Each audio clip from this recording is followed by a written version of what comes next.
The recent COVID spot fires in metropolitan Melbourne have turned Victorians into national pariahs, unwelcome anywhere else in Australia, despite our wet lettuce constitution having a reasonably explicit prohibition on restricting the movement of Australian citizens within, Australia.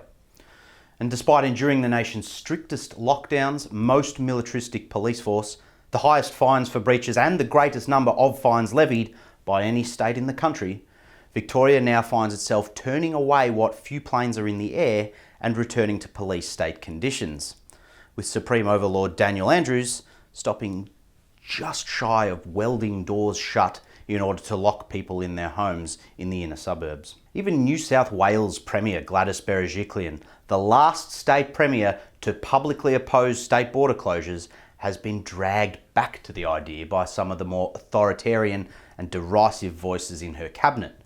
Her health minister, Brad Hazzard, complained we shouldn't have our health staff have to dig into where you've come from after one dickhead got onto an interstate train, which is still running, by the way, while potentially infectious.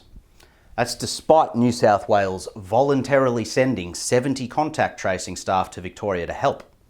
He's also banned the sale to Victorians of tickets to our precious ration of sporting events, which with the AFL bailing and setting up shop in New South Wales and Queensland, is approaching a war crime against Victorians. If that wasn't enough, Mr Hazzard is also levying $4,000 fines on any individual from designated hotspot postcodes should they cross the Murray River DMZ.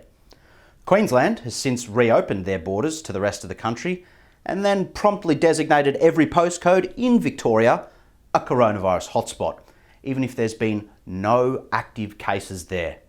It must really suck to live in a border town right now. But the fact is, it really sucks to live in Victoria right now, and I think it's worth asking whether we really are all in this together, particularly given the incredible powers we've seen state premiers wielding and the relative absence of leadership federally.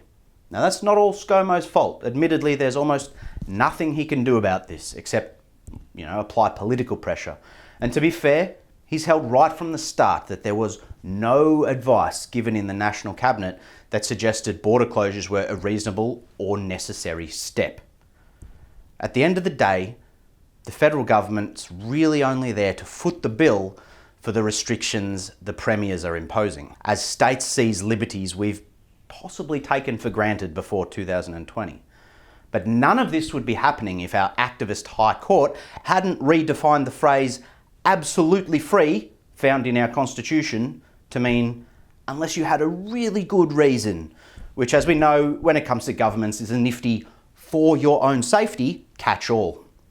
Victoria and New South Wales were the only two states to refuse to raise Trumpian walls to the rest of the country. And as quite literally most of Australia, economically and in terms of the number of people, came together with the feds and across party lines to put on a surprisingly good show of combating the SARS-2 coronavirus. Every other state is quite happy to ride on our coattails of tax revenue while refusing fundamental rights to fellow Australian citizens. They hurt themselves at least as much as they hurt our national economy by locking us out, considering Victorians are also the biggest interstate tourism spenders in the nation. Just ask those in the industry how far North Queensland is doing right now in this bitter Victorian winter. The Australian economy is suffering. We've been comparatively unproductive for decades now, and when the JobKeeper program ends, we'll see many, if not most, of those employees transferred over to the dole queue. We cannot afford to lock each other out as we open back up, especially when we knew these flare-ups were a part of that deal. This country is breaking apart at the seams, or more accurately, this state's state lines.